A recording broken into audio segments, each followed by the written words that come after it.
पाहताय महाराष्ट्रातील सर्वात जलद news network Maharashtra police news 24। Daund तालुक्यातील गलांडवाडी येथे पत्रकारांना धक्काबुक्की, गुऱ्हाळ घरावर प्लास्टिक रबरचा बेकायदेशीर वापर आणि प्रदूषण नियंत्रण मंडळाचे दुर्लक्ष।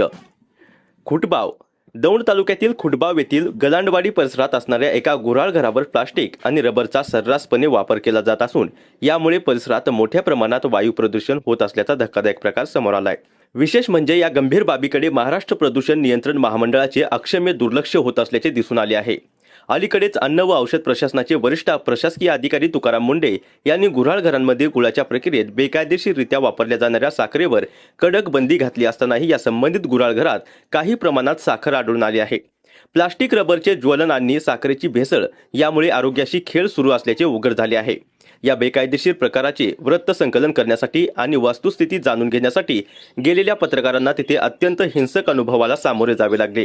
संबंधित गुऱ्हाळ चालक सचिन राऊत यांनी पत्रकारांवर थेट दादागिरी करत त्यांच्या दुचाकीची किल्ली जबरदस्तीने ओढून घेतली। एवढेच नव्हे तर पत्रकारांच्या अंगावर धावून जात तुमचं इथं काय संबंध, तुम्ही गुऱ्हाळाची तपासणी करणारे कोण आणि प्लास्टिक वापराबद्दल आम्हाला सांगणारे कोण, अशा उद्दाम भाषेत दमदाटी करून पत्रकारांना धक्काबुक्की केली।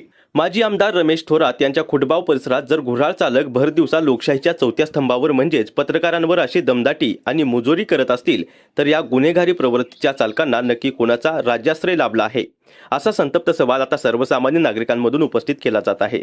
प्रदूषण करून नागरिकांच्या आरोग्याशी खेळणाऱ्या आणि सत्य समोर आणणाऱ्या पत्रकारांवर हात उचलणाऱ्या अशा मुजोर गुऱ्हाळ चालकावर पोलीस प्रशासनाने तात्काळ गुन्हे दाखल करावेत। तसेच महाराष्ट्र प्रदूषण नियंत्रण महामंडळाने या गलांडवाडी येथील गुऱ्हाळ घराची तातडीने पाहणी करून प्लास्टिक रबरच्या बेकायदेशीर वापराबद्दल आणि प्रदूषणाबद्दल सदर गुऱ्हाळ घर कायमस्वरूपी बंद करावे अशी जोरदार मागणी पंचक्रोशीतील नागरिक आणि पत्रकार संघटनांमधून होत आहे। महाराष्ट्र पोलीस न्यूज 24 साठी दौंड प्रतिनिधी नेताजी खराडे।